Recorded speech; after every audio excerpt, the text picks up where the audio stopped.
그날에는 너희가 아무것도 내게 묻지 아니하리라. 내가 진실로 진실로 너희에게 이르노니 너희가 무엇이든지 아버지께 구하는 것을 내 이름으로 주시리라.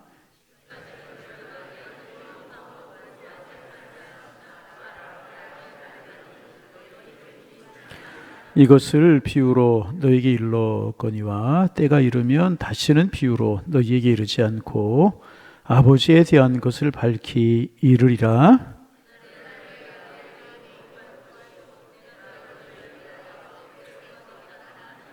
우리 함께 보십니다. 이는 너희가 나를 사랑하고 내가 하늘로부터 온 줄 믿었으므로 아버지께서 친히 너희를 사랑하심이로라. 하나님 감사합니다. 귀한 날 허락하시고 또 하나님 말씀을 묵상하고자 합니다. 성령님 함께 하셔서 저희들에게 깨달음 주시고 충만한 은혜 베풀어 주시옵소서. 예수님의 이름으로 하나님 아버지께 감사 기도드리옵나이다. 아멘. 제가 오늘 여러분과 함께 나눌 말씀은 예수님의 이름으로 기도합니다. 구하라. 예수님의 이름으로 구하라 하시는 말씀입니다. 제가 특히 오늘 그 본문 말씀 중에서 가장 핵심이다라고 생각하는 말씀은 본문 24절의 말씀입니다. 지금까지는 너희가 내 이름으로 아무것도 구하지 아니하였으나 구하라. 그리하면 받으리니 너희 기쁨이 충만하리라. 제가 방금 기도했을 때도 그렇고 또 모든 기도에 보면 항상 예수님의 이름으로 구한다는 그런 말씀을 합니다. 근데 왜 하는 걸까요? 꼭 해야 되는 걸까요? 만약 안 하면 어떻게 될까요? 마치 이렇게 어떻게 보면 처음에 이제 기도할 줄 모르고 교회 와서 기도 배울 때 보면 저희보다 먼저 신앙생활 열심히 하신 분들, 장로님이나 권사님들 보면 기도 끝에 꼭 목사님도 그렇고 예수님의 이름으로 기도합니다. 그러니까 이거 뭐 그냥 당연히 뭐라 그럴까요?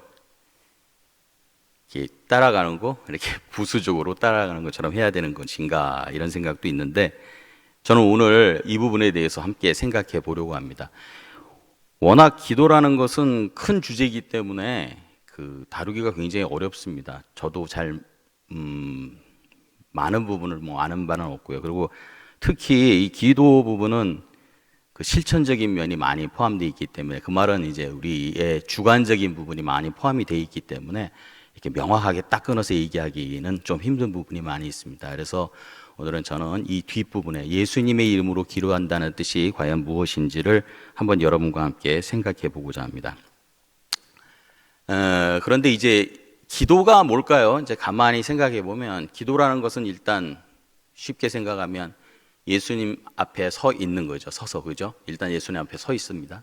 그 다음에 우리의 간구하는 바를 하나님께 아뢰는 거잖아요. 그죠? 목사님도 저번에 설교하셨듯이 이제 소외라는 것은 가로 밖에 있는 거죠. 그러니까 이제 이 가로쳐 있으면 밖에 있는 것. 그러니까 예수님과 상관이 없는 것이 이제 소외고, 고독이라는 것은 이제 예수님 앞에 홀로 선다. 뭐 이렇게 말씀하셨는데, 기도라는 것은 이제 우리가 하나님 앞에 홀로 서서 이렇게 간구하는 겁니다. 만약 하나님과 먼저 대면하여 서는 것이 선행이 되지 않는다면 그 뒤에 간구는 넋두리고 희망이고 소망일 뿐이죠. 그죠? 그걸 기도라고 하지 않습니다. 기도라고 한다는 것은 하나님 앞에서 대면하여 서는 것이 선행되는 것이고 그게 전제되는 것이고 그 후에 우리가 간구하는 바를 하나님께 아뢰는 거죠. 그런데 한편 우리는 또 예수님이 이 땅에 오셔서 하나님의 어린 양이시고 그 다음에 그의 피로 우리의 죄가 다 대속받았고 그분이 우리의 유일한 중보자이시며 그분이 우리의 길이요 진리요 생명이라는 사실도 믿고 있어요. 그러면 과연 이 우리가 믿는 조금 전에 제가 말씀드린 그 어린 양이시면서 중보자가 되시고 길이요 진리요 생명이 되신다는 이 사실이 그냥 이 정도에서 멈출까? 그분이 그러시기 때문에 우리가 죄사함 받았고 우리가 이제 구원 받았구나 하는 사실에서 과연 멈출까? 그렇지 않죠. 이 진리는 굉장히 실천적이기 때문에 모든 곳에 미칩니다. 이 얘기는 우리의 신앙생활 모든 곳에 그리스도의 보혈과 그리스도의 중보자 되심과 그리스도의 우리의 길 되시고 진리 되시고 생명 되신 것들이 우리 신앙생활 곳곳에 침투되어 있고 다 적용되는 거죠. 특히 어디에? 오늘 제가 말씀드리고 싶은 이 기도에 적용된다는 거죠.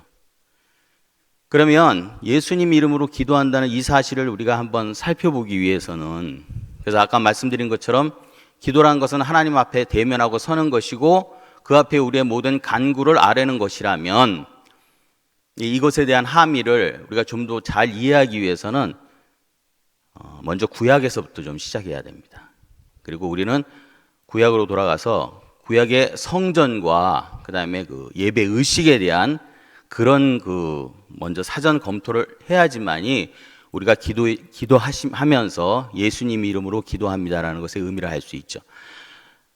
예수님은 우리에게 이제 결론적으로 말씀을 드리면 너희가 기도할 때에 내 이름으로 구하라라고 말씀하신 이유가 뭘까요? 그러니까 우리가 이제 끝날 때 예수님 이름으로 기도합니다 할 때 이게 가장 근본적인, 왜 당신은 그렇게 기도합니까? 할 때 보면 첫 번째 이유는 예수님이 그렇게 하라고 저희들한테 이렇게 말씀하셨어요. 이유가 되지 않습니까? 그렇다면 예수님께서는 왜 그렇게 말씀하셨을까요? 결론적으로는 잘 모르지만 이제 우리가 검토해 보겠지만 먼저 생각되는 것은 분명히 우리에게 유익이 된다는 얘기입니다. 그저 그냥 너희들 그냥 해 이런 뜻이 아니고 이것은 분명히 우리에게 유익이 되기 때문에 이렇게 하라고 명령하신 거거든요. 그러면 제가 이제 살펴볼 거는, 여러분과 함께 살펴볼 것은 과연 무슨 유익이 되는가 하는 것을 이제 살펴보는 게 되겠죠. 방송실 제가 부탁한 거 좀 띄워드리죠.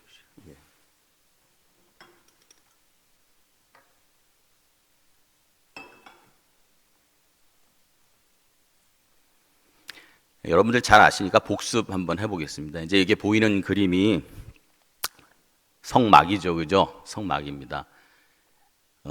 성막은 이렇게 텐트로 쳐져 있는데, 그러니까 막으로 쳐져 있고 그 안에 이제 성소가 있습니다. 지금 성소는 그렇게 안쪽에 저 한쪽 편에 몰려 있고요. 성막에 보면은 안으로 들어가자 그 앞쪽에 보면 이제 문이 있는데 그 앞으로 들어가게 되면은 이제 번제단이 있죠. 번제단은 말 그대로 희생 제물을 태우는 그런 단입니다. 단 밑에다 이제 나무를 집어넣고 태우고 번제 단 위에 그물망 같은 곳에다가 태울 제물을 갖다 올려놓고 태우죠. 그 다음에 보이는 것이 이제 물두멍이죠. 마른 물두멍이지만 크게 보면 뭐 대야입니다. 큰 대야가 있습니다. 여러 가지 씻는. 자, 이런 식으로 되어 있습니다.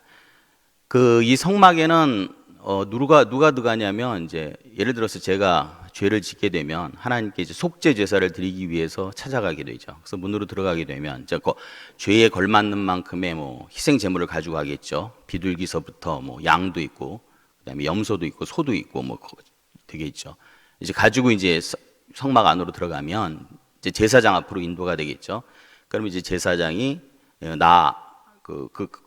제물을 가지고 온 사람들 앉히고 그다음에 제물을 갖다 놓고 두 머리에다 이제 손을 얹고 안수를 함으로써 이제 기도를 하죠. 그래서 이 사람의 죄를 이 기도를 통해서, 안수를 통해서 이 짐승에게 이제 전가를 하게 되고요.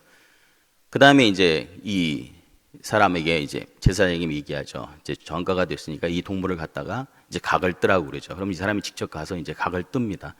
그리고 이제 제사장이 취할 것은 취하고 이제 버릴 것은 버리고, 그래서 번제단에 태워서 이제 그 사람의 죄를 속죄하는 그 속죄 제사가 이루어지는 곳입니다. 이곳에는 이제 죄인도 들어오고 제사장도 일하고 또 많은 사람이 왔다 갔다 하죠. 그런데 이제 중요한 것은 저 성소입니다. 성소는 사람들이 못 들어가요. 유일하게 들어갈 수 있는 사람은 대제사장밖에 없죠. 다음 장 부탁드립니다. 뒤편에 있던 성소의 모양입니다. 그 성소는 또 안에 보면은 이제 성소와 지성소로 나뉘어져 있죠. 뒤편이 이제 지성소인데, 성소 안쪽에는 제사장이 커튼을 열고 딱 들어가면 제일 정면에 향단이 있습니다. 향이 이렇게 피어지고 있죠. 그 다음에 우측에는 떡상이라고 진설병 상이 이렇게 있습니다. 그 다음에 좌측에는 촛대가 이렇게 있죠.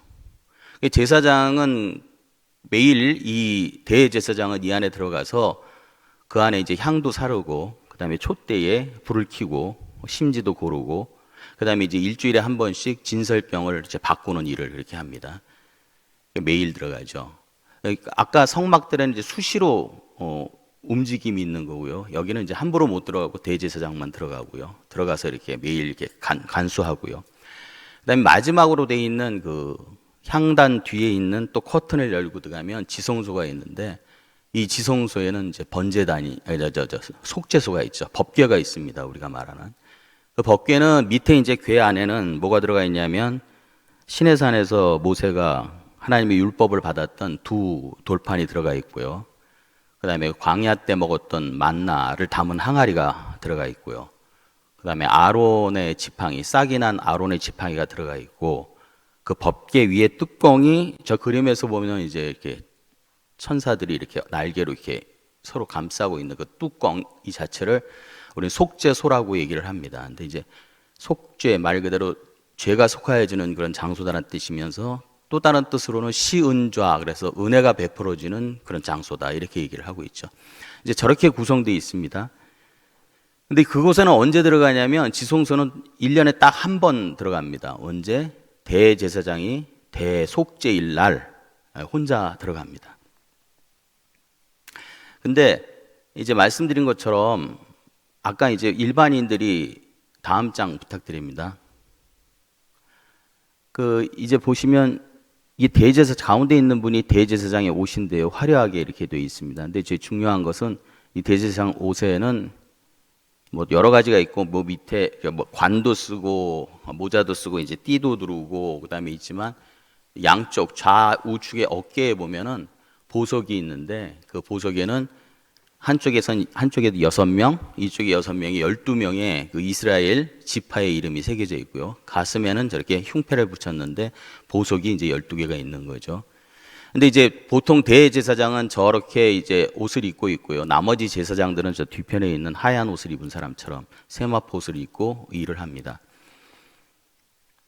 이제 말씀드린 것처럼 이제 사람들이 왔을 때 속죄 제사를 이제 행할 때는 제사장들이 대제사장만 저 옷을 입고 있고 제사장들은 저 하얀 옷을 입고 이제 그 제물을 바치고 이런 일을 하는데 대속죄일이 되는 1년에 딱 한 번 지성소에 들어가는 날 7월 이스라엘 달력으로는 7월 10일인데 그날에는 대제사장조차도 저 하얀 옷, 에봇을 벗고 저 화려한 옷을 벗고 하얀 옷을 입고 성소에 들어가게 됩니다. 이제 됐습니다. 화면은. 예, 다 됐습니다. 화면. 예. 들어가게 됩니다. 그런데 아까 얘기한 것처럼 속죄 제사를 지낼 때에도 항상 제물의 피가 필요했죠. 그죠? 이 사람의 죄를 제물에게 전가시키고 제물이 죽음으로써 이 사람이 죽어야 되는 것을 상징적으로 이 제물이 죽고 그래서 죄가 속해지는 그런 일이 일어나는 거고요. 대속죄일 날 7월 10일 날 지성소에 대제사장조차도 에봇을 벗고 깨끗한 세마포 옷을 입고 들어가는 그 날조차도 제사장은 숫송아지로 자기의 죄를 대속하기 위해서 피를 잡아서 피를 받고 온 백성, 그러니까 대속죄일이라는 것은 뭐냐면 1년에 한 번 이스라엘의 모든 죄를 다 속하는 날이거든요. 그러니까 보십시오. 이제 민간인들이 보통 죄를 졌을 때 이렇게 그 속죄제물을 가지고 와서 죄를 대속하는 일들이 이렇게 일어나지 않습니까? 그런데 만약 그 알고 지은 죄 같은 경우에는 속죄를 하러 오겠지만 만약 자기가 부지중해져서 자기가 무슨 죄를 졌는지 알지 못한다면 그 죄는 속죄가 되지 않은 상태로 남을 거 아니에요. 그렇죠? 그다음에 두 번째는 자기가 어떤 죄를 졌을 때 이거는 이만한 제물을 드려야 되겠구나 하는데 항상 이제 사람이라는 것이 그거보다 셈을 좀 덜 하잖아요.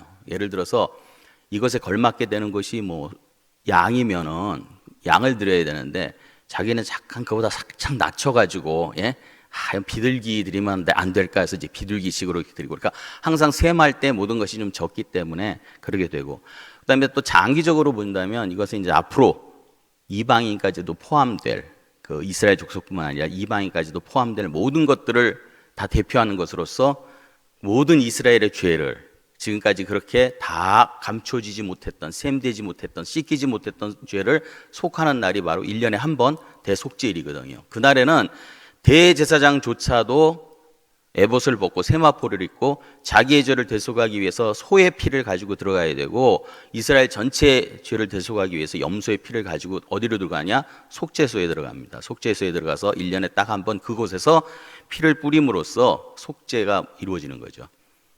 이런 식으로 이스라엘은 계속해 왔어요. 성막을 지어놓고 그 성막에서 속죄제를 드렸고 1년에 한 번 대속죄일을 지켰고 계속해 왔어요. 그래서 구약의 율법은 항상 우리에게 뭘 얘기하냐면 너희들이 정결케 되기 위해서는, 죄 사함을 받기 위해서는 항상 피가 필요하다라고 얘기를 했어요. 그래서 피 없이는 정결케 됨이 없었다고요. 그런데 이제 우리는 예수님이 바로 우리의 희생 제물이 되셔서, 어린 양이 되셔서 십자가에서 피를 흘리고 우리의 죄를 속하셨다고 이제 얘기하잖아요. 그럼 이것이 어디서부터 그 근거를 갖고 있냐면 바로 이 구약의 이 제사 의식서부터 갖고 있었던 거죠. 바로 우리의 죄가 바로 예수님에게로 전가가 된 거고, 예수님이 그 전가된 죄를 대속하기 위해 당신의 피를 흘려주신 거죠. 그래서 첫 번째, 우리가 예수님의 이름으로 기도합니다 할 때에는 이 의미가 함축되어 있는 거예요. 우리는 뭐요? 예수님의 보혈의 피를 의지해서 당신께 지금 기도드립니다. 만약요, 이 피가 없다면 지성소에 들어가면 죽어요. 그 피가 없이 들어가면 죽는다고요. 그러면 뭐겠어요? 하나님을 대면하고 같이 서서 아무것도 할 수가 없는 거예요. 그러니까 기도를 한다고 그랬을 때 제가 그랬죠. 하나님과 대면하여 먼저 서는 것이 선행되지 아니하면 우리의 간구는 다 의미가 없다. 넋두리고 우리 희망사항일 뿐이잖아요. 제일 먼저 돼야 될 것은 하나님과 내가 대면하고 섰을 때에 그 관계가 유지가 돼야 되잖아요. 그 첫 번째가 뭐라고요? 피가 있어야지 그렇게 되거든요. 그러면 그 피가 바로 예수님이 우리를 위해 흘린 보혈의 피기 때문에 우리가 기도를 할 때, 하나님과 대면에 섰을 때 기도가 일단 뭐 들어지는 건 둘째치고 성립하기 위해서는 예수 그리스도의 피가 필요하다. 그거를 우리가 뭐라고 얘기하느냐? 예수님의 이름으로 기도합니다 라는 것의 첫 번째 의미인 거예요. 두 번째는요, 절대 중보자가 없이는 이런 예식이 이루어지지 못했어요. 그러니까 아무나 가갖고 제가 이제 범죄했걸랑요, 제가 그러니까 제물을 드리겠습니다라고 막 죽이고 지가 뭐 딴 다음에 그 가서 번제단 가서 뭐 불사르고 이렇게 해서 제사가 이루어질 수 없어요. 누가 꼭 개입해야 돼요? 제사장이 꼭 있어야 되는 거예요. 그래서 제사장이 안수하고 전가시키고, 두 번째 대속죄일 날 이스라엘 전체 죄를 속하는 그 대속죄일조차도 대제사장이 주관이 돼서 지성소에 들어가거든요. 그래서 구약의 모든 예식에 있어서 중보자가 없이 이루어진 것은 하나도 없어요. 그래서 이제 한번 제가 성경 한번 보겠습니다. 그리고 중보자 없이 이루어질 수밖에 없는 이유는요, 첫 번째, 하나님이 친히 말씀하셨어요. 나를 보고 살 자가 없느니라. 그래서 하나님을 만나는 사람은 누구나 다 죽을 수밖에 없어요. 모세조차도 어떻게 했죠? 하나님이 모세에게 영광을 보여주려고 그랬어도 하나님의 얼굴을 보지 못하게 하시고 바위 틈에 숨겼다가 손으로 덮었다가 당신이 지나가실 때에 그분의 등 뒤만 보여주셨잖아요. 하나님의 영광을 보여주시되 등 뒤만 보여주셨잖아요. 모세조차도 하나님이 가장 사랑하는 자고 내가 같이 대면하여 있던 자라고 얘기했지만 그에게조차도 하나님은 얼굴을 보여주지 못했어요. 왜? 나를 대면하고 살 자가 없기 때문에요. 그러니까 우리는 하나님을 보면 다 죽어요. 유한은 무한을 대면할 수가 없어요. 하나님이 무서워서 그런 게 아니라 우리와 차원이 다르기 때문에 그 거대하고 경이로움에 우리는 그냥 압도돼서 죽을 수밖에 없거든요. 그런 걸 표현하는 것이 어디냐? 제가 한번 읽어드릴게요. 신명기 5장에 이제 이렇게 되어 있습니다. 이 신명기 5장, 제가 읽어드리는 이 부분은 5장 24절인데요.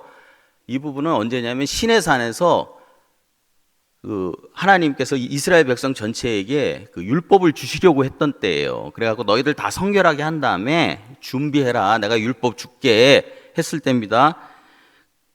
산이 불에 타며 캄캄한 어둠 가운데서 나오는 그 소리를 너희가 듣고 너희 지파의 수령과 장로들이 내게 나와 말하되 우리 하나님 여호와께서 그의 영광과 위엄을 우리에게 보이심에 불 가운데서 나오는 음성을 우리가 들었고 하나님이 사람과 말씀하시되 그 사람이 생존하는 것을 오늘 우리가 보았나이다. 이제 우리가 죽을 까닭이 무엇이니까 이 큰 불이 우리를 삼킬 것이요 만일 우리가 우리 하나님 여호와의 음성을 다시 들으면 죽을 것이라. 육신을 가진 자로서 우리처럼 살아계시는 하나님의 음성이 불 가운데서 바람을 듣고 생존한 자가 누구니까? 당신은 가까이 나아가서 우리 하나님 여호와께서 하시는 말씀을 다 듣고 우리 하나님 여호와께서 당신에게 이르는 것을 다 우리에게 전하소서. 우리가 듣고 행하겠나이다 하였느니라. 여호와께서 너희가 내게 말할 때에 너희가 말하는 소리를 들으신지라. 여호와께서 내게 이르시되 이 백성이 내게 말하는 그 말소리를 내가 들은즉 그 말이 옳도다. 그러니까 하나님을 한번 이스라엘 백성이 보더니 아유 다시는 못 보겠다는 거예요. 왜? 너무너무 무섭기 때문에. 그래서 우리가 다시 뵀다가는 죽을 것 같으니까 우리가 모두 죽을 이유가 뭐가 있습니까? 당신이 우리를 대신해서 가서 다 듣고 그 다음에 우리한테 와서 일러주세요. 그럼 우리가 그대로 따라서 하겠습니다라는 고백이 지금 여기 나와 있는 거예요. 그 말씀을 듣고 하나님이 뭐라 그러셨냐? 그들의 말이 옳다 이렇게 말씀하셨어요. 그래서 구약은 우리 아까 그 제사에서 봤듯이 구약은 결코 중보자 없이는 이루어질 수가 없는 거예요. 그것은 뭐 어떤 절차를 복잡하게 하고 누가 위험이 있고 더 큰 지위에 있고 높음을 따지는 것이 아니고 하나님이 우리를 만날 수 있는 그 절차가 그렇다는 거예요. 우리를 살리기 위해서 그 다음에 그 절차가 옳도다 하는 거예요. 그렇다면 우리는 예수 그리스도께서 우리의 중보자 되시는 분이시라는 걸 다 알잖아요. 그죠? 왜?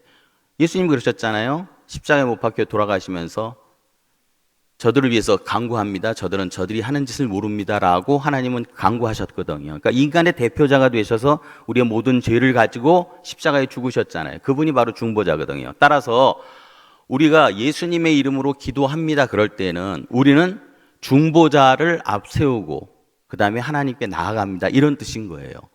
예. 그래서 만약 우리가 그냥 예수님 이름으로 기도한다. 이게 그냥 피상적으로 아는 것이 아니고 바로 여기서부터 그 근거가 있는 거거든요. 구약의 모든 의식과 절차는 결코 중보자 없이는 안 돼요. 그 중보자가 왜 필요했던가?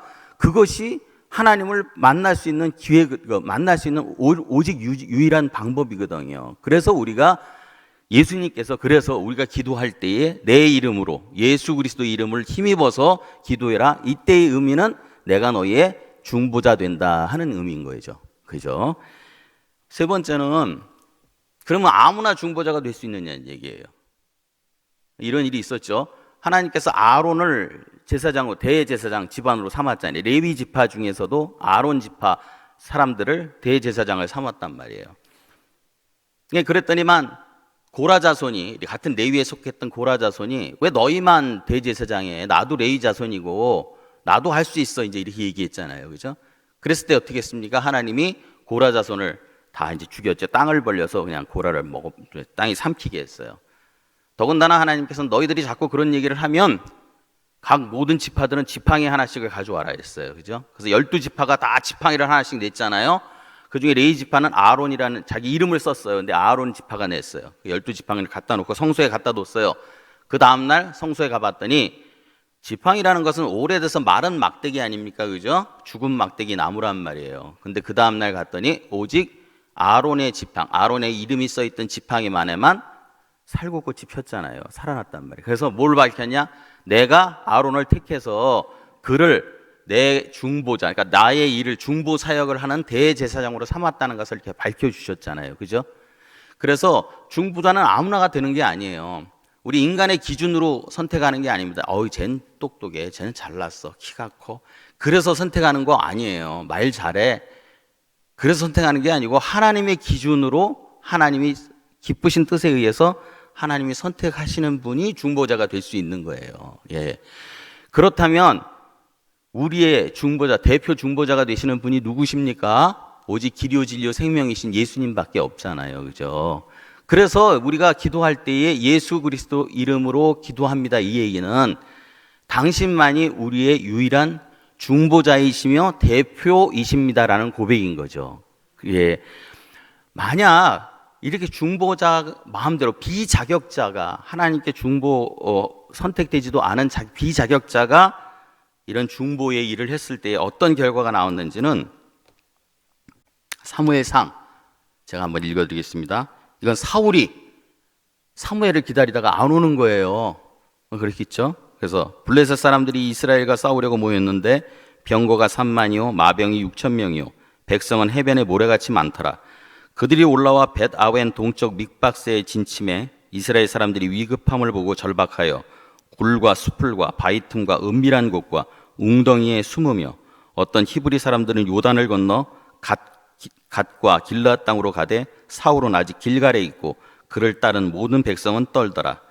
사울은 사무엘이 정한 기한대로 이레 동안을 기다렸으나 사무엘이 길갈로 오지 아니하매 백성이 사울에게서 흩어지는지라. 사울이 이르되 번제와 화목제물을 이리로 가져오라 하여 번제를 드렸더니 번제 드리기를 마치자 사무엘이 온지라. 사울이 나가 맞으며 문안하여 사무엘이 이르되 왕이 행하신 것이 무엇이냐 하니 사울이 이르되 백성은 내게서 흩어지고 당신은 정한 날 오지 아니하고 블레셋 사람들은 믹바스에 모였음을 내가 보았으므로 이에 내가 이르기를 블레셋 사람들이 나를 치러 길갈에 내려오겠거늘 내가 여호와께 은혜를 간구하지 못하였다 하고 부득이하여 번제를 드렸나이다 하니라. 사무엘이 사울에게 이르되 왕이 망령되이 행하였도다. 왕의 하나님 여호와께서 왕에게 내리신 명령을 지키지 아니하였도다. 그리하였더라면 여호와께서 이스라엘 위에 왕의 나라를 영원히 세우셨을 것이거늘. 그러니까 비자격자 사울이 사무엘 대신에 그죠? 번제를 드렸단 말이에요. 그랬더니 어떻게 됐습니까? 자기 딴에는 백성을 모으고 이스라엘을 구원하고자 그런 일을 했지만 오히려 이게 저주가 됐죠. 그죠? 그래서 이제 사울은 그 위가 패하게 되고 다윗이 왕이 되지 않습니까? 자, 우리는 지금까지 이렇게 구약으로 돌아가서 우리가 지금 알고 있는 것, 예수님께서 어린 양, 그 다음에 우리의 제물이 되셨고 그 피로 우리를 깨끗이 하셨고 그 다음에 우리의 중보자가 되시고 유일한 길이요 진리요 생명이다라는 사실이 단순히 여기서만 머무는 것이 아니고 우리가 실천적으로 경험하고 있는 기도 속에서 이렇게 쓰여야 된다는 것. 그래서 예수님의 이름으로 기도합니다 그럴 때 형식적인 면에서 벌써 세 가지. 하나는 당신의 피를 의지합니다. 당신이 우리의 중보자이십니다. 그리고 당신이 우리의 유일한 중보자이십니다 하는 것들을 밝히 알려주는 그런 사실들을 하는 것을 우리는 형식적인 구약을 통해서 형식적인 면을 알아봤어요. 근데요, 이 성전이 무너져 버렸어요. 없어져 버렸어요. 그렇잖아요. 그죠? 이 성막은 나중에 솔로몬에 의해서 성전으로 지어지고요. 이 솔로몬의 성전은 언제? 유다가 망할 때, 바벨론에 의해서 망할 때 다 회파되고 맙니다. 없어져요. 그 다음에 바벨론 포수로 끌려갔던 이스라엘 백성들이 돌아왔을 때, 수룹바벨과 함께 돌아왔을 때 다시 성전을 짓죠. 그 다음에 이 성전은 헤롯에 의해서 46년 동안 증축이 됩니다. 예수님이 이 땅에 오셨을 때 성전이 있었어요. 그 성전은 누구? 수룹바벨이 지은 성전에 헤롯이 46년간 덧붙임해서 만든 성전이었어요. 근데요, 예수님이 성전과 관련해서 예언을 하십니다. 뭐라고요? 성전에 돌 위에 돌 하나 남지 않고 다 무너질 것이다. 그 다음에 이 성전을 헐라 내가 사흘 만에 세우리라. 이 성전이 말이죠, 없어져 버렸단 말이에요. 그러면서 이제 예수님이 이제 아까 말씀하신 성전을 헐라 사흘 만에 세우리라 하는 것은 자기의 몸된 육체를 이끌어서 얘기했다 그랬잖아요. 자, 여기서 우리가 알 수 있는 거는 뭐냐면요, 성전은 분명히 보이는 성전은 없어졌어요. 그러나 우리에게는 성전이 없어졌다고 성전의 기능마저, 의미마저 없어진 건 아니에요. 왜? 예수님이 말씀하셨잖아요. 내가 다시 세우리라 그랬잖아요. 그죠? 자, 그럼 성전이 하는 기능이 뭔가요? 성전은 하나님이 인간과 만나는 접촉점이에요. 그죠? 성전은 오직 무한하신 하나님이 유한한 인간을 만나는 접촉점이 성전인 거예요. 그 다음에 이곳에서 무엇이 일어납니까? 속죄가 일어나고 화해가 일어나고 하나님이 아버지가 되시고 우리는 그의 아들이 되는 그런 놀라운 역사가 일어나는 곳이 바로 성전이잖아요. 그죠?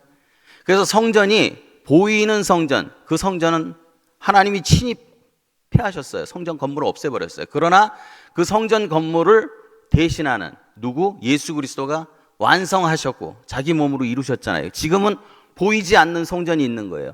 성전은 없어졌지만 그 기능은 그대로 남아있어요. 기능이 뭐다고?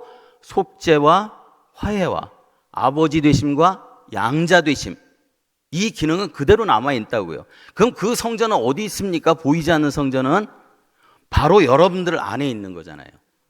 예, 뭐라 그러셨어요? 예수님이 너희들이 바로 성령의 전이다. 그죠? 여러분들이 성령의 전, 우리의 성전이 바로 우리잖아요. 그러니까 여러분 각자 우리 성도님 각자가 성전인 것이고 그곳에 성령이 내주하고 계시고 이제 여러분들은 그 성전에 이제 나갈 수 있는 거예요. 그래서 예수님 십자가에 달려 돌아가실 때의 휘장이 반으로 쫙 쪼개졌잖아요. 그래서 누구나 다 그 휘장은 지성소로 들어가는 휘장이거든요. 옛날에는 대제사장이 1년에 한 번 딱 들어갈 수 있는 그 대속죄일 날 들어갈 수 있는 그 휘장이었는데 그날만 1년에 딱 한 번 열렸는데 이제는 찢어져서 오픈됐단 말이에요. 그러면 누구나 다 그곳에 들어갈 수 있고 담대히 들어갈 수 있다고 히브리서는 얘기하잖아요. 그죠? 그래서 이제 그 기능은 그대로 살다 여러분 안에 이제 있는 거예요. 그러면 우리가 이제 그러면 루터가 말한 대로 이제 특별히 뭐 대제사장 없어 누구 만인 대제사장 누구나 다 우리 이제 성전이 우리에게 이루어져 있으니까 그다음에 우리는 그리고 여러분들은 또 그걸 체험하잖아요. 여러분들은 이건 실천적으로 여러분이 경험하잖아요. 여러분들이 하나님을 만나지 않습니까? 그죠? 기도를 통해서 만난다고요. 이게 바로 여러분들이 경험적으로 그다음에 실천적으로 체험하고 있는 사실이에요. 자, 그러면 이제 우리는 이제 하나님께 직접 들어가면 된다. 이렇게 생각하실 수 있는데 그렇다면 아까 우리가 살펴봤던 구약에서부터 형식적인 면, 보혈의 피가 필요하고 중보자가 필요하고 그분은 자격 있는 자여야 된다는 이것은 다 없어졌느냐? 그렇지 않다는 거예요. 이것은 그대로 남아있어요. 이게 무슨 뜻입니까? 예수님께서 봐요. 신약에 와서 말씀하시기를 너희들이 살인하지 말라 하는 말을 들었으나, 그죠? 그래서 구약 사람들은 생각했어요. 형식적으로 살인하지 아니하면 자기는 살인한 자가 아니라고 생각했어요. 그런데 뭐라 그랬습니까? 나는 너희들이 형제에 대해서 라가라 말하는 자마다 다 살인한 자니라. 라가는 바보 새끼야 이렇게 얘기한 거 있잖아요. 그럼 신약은 뭐죠? 더 어려워졌어요. 이제는 형식적인 게 아니고 이제 내용적인 면까지 간 거예요.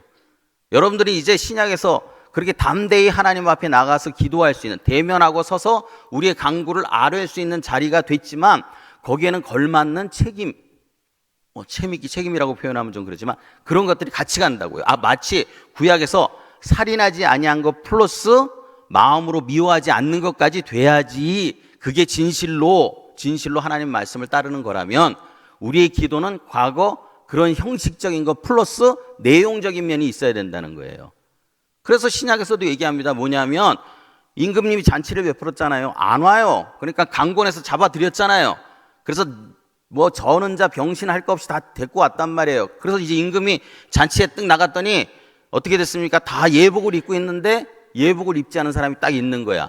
친구요, 너는 왜 예복이 없느냐? 유구무원이거늘 입이 있어도 말을 못하고 얘를 내쫓아라. 바깥에 나가서 슬피 울며 이를 감이 있으리라. 신약에서도요 예복 안 입으면 안 돼요. 우리는 예수 형식적으로 아까 말한 것처럼 그렇게 의지하지 않으면 우리는 하나님 앞에 설 수 없어요. 그냥 뭐 사랑하니까 뭐 예수님 아니요, 그렇지 않아요. 우리는 모두 다 그런 형식적인 면을 지켜야 되고 더 나아가서 내용적인 면까지 지켜야 됩니다. 그러면 내용적인 면이 뭐냐 하는 거죠, 그죠?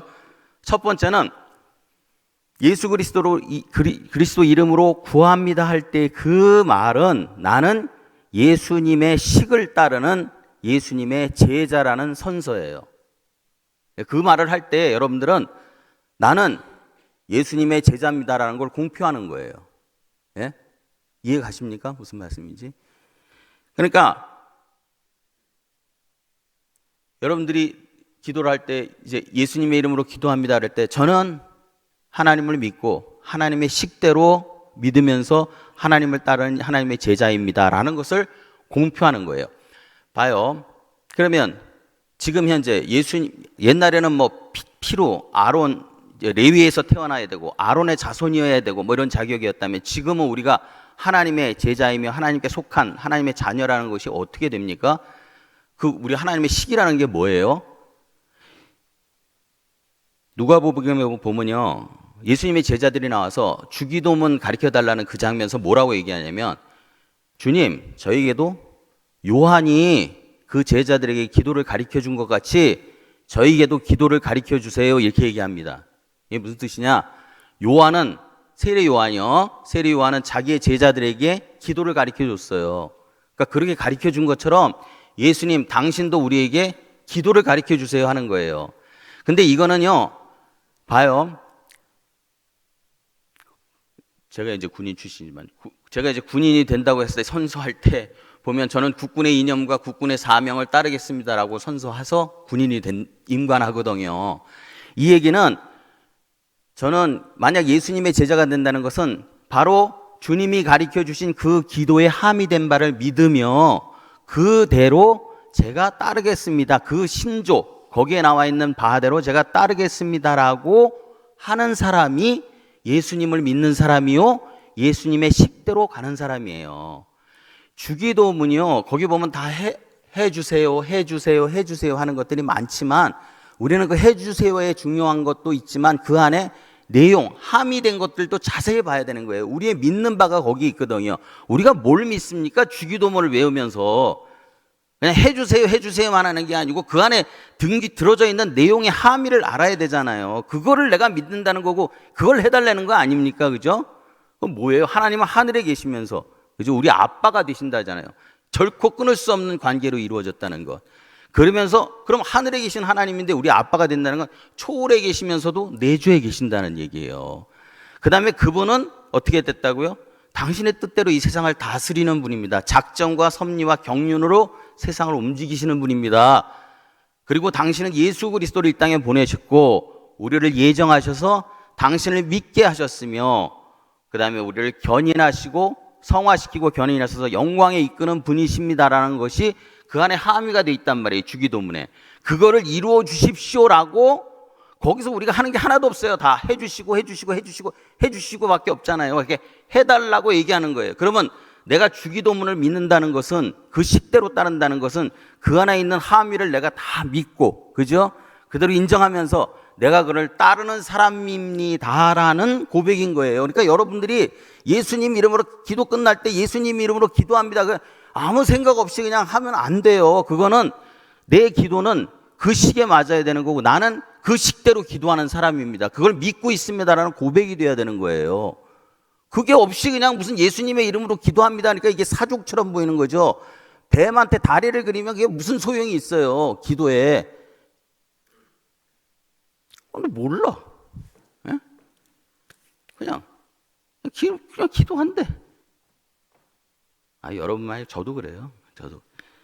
그러니까 예수 그리스도의 이름으로 기도한다는 것은 바로 예수님의 제자라는 것이고 제자라는 것은 그분의 자녀라는 것이고 자녀의 기도만 예수님이 듣잖아요. 그 자녀라는 것을 어떻게 우리가 딱 이거다라고 얘기합니까? 그거는 바로 주기도문에 함의된 가장 기본적으로는 주기도문에 함의된 그 내용대로 내가 믿습니다라는 기도를 드리는 거고 이걸 기도할 수 있는 사람은 나의 기도가 그분의 식대로 맞아야 되겠죠. 반대로. 그죠? 봐요.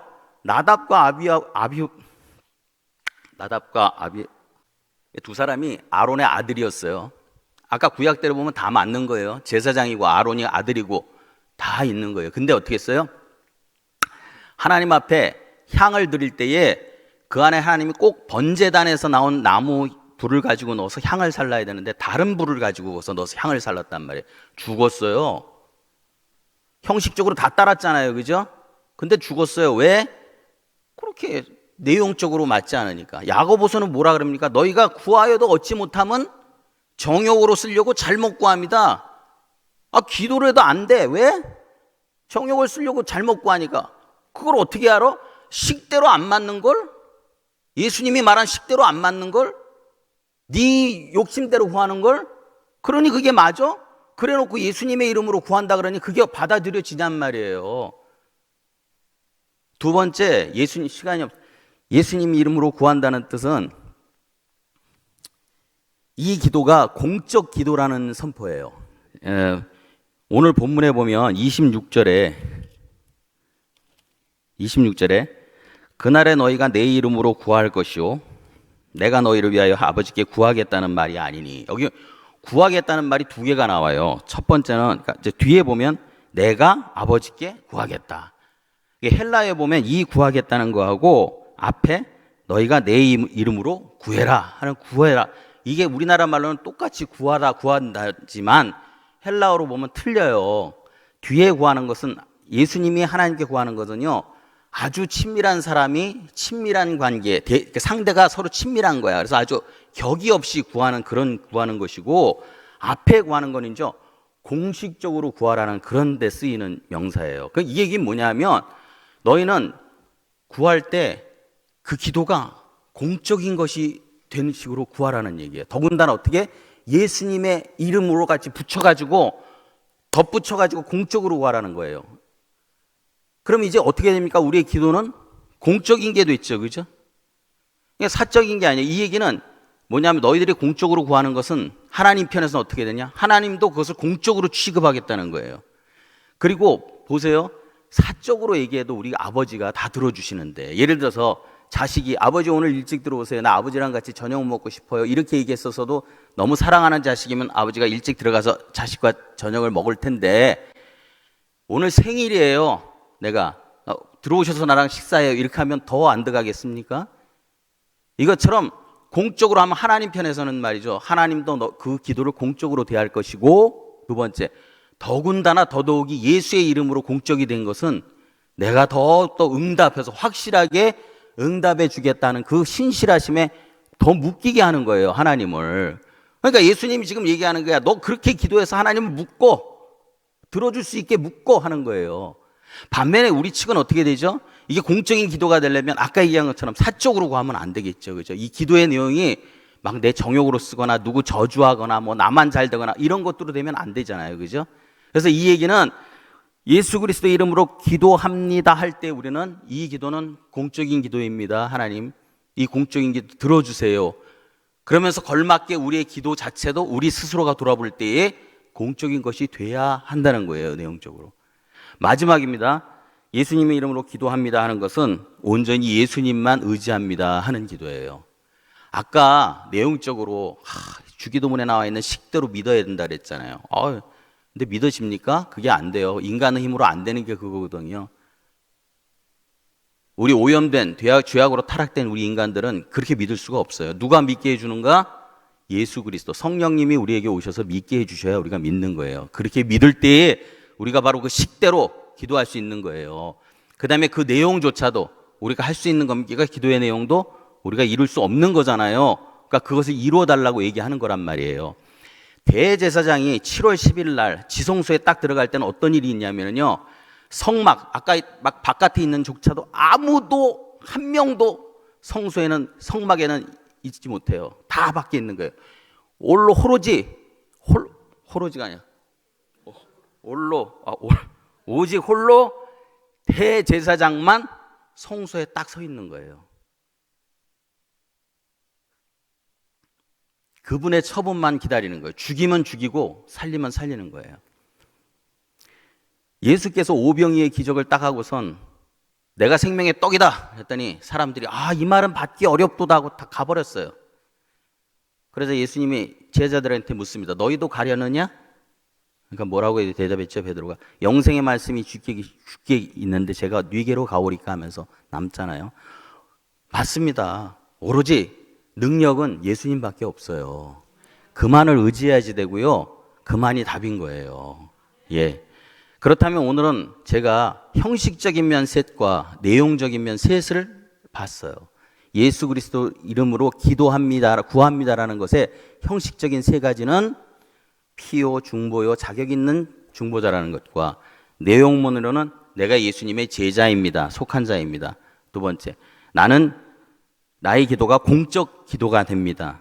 세 번째는 나는 온전히 주님만을 기도합니다라가 맨 마지막에 예수님의 이름으로 기도합니다 할 때 이게 다 함이 된 거예요. 이게 다 함이 돼야 되는 거예요. 그래서 저는 여러분께 부탁드립니다. 오늘 이렇게 제가 성경에 이렇게 다 근거된 이런 말씀을 통해서 여러분이 지금 새벽기도 기간이잖아요. 기도하실 때에 이걸 항상 묵상하시면서 여러분의 기도가 하나님에 마주서서 간구하는 모든 것들이 다 이루어지는 그런 귀한 우리 성도 여러분들이 되기를 기원합니다. 기도합니다. 사랑의 하나님 감사합니다. 오늘 예수님의 이름으로 구한다는 것에 대해서 잠시 묵상했습니다. 간절히 바라옵기는 우리들을 깨우쳐 주시고 우리를 인도하시고 우리를 이끌어 주시옵소서. 모든 것 예수 그리스도 이름 받들어 하나님 아버지께 감사기도 드리옵나이다. 아멘.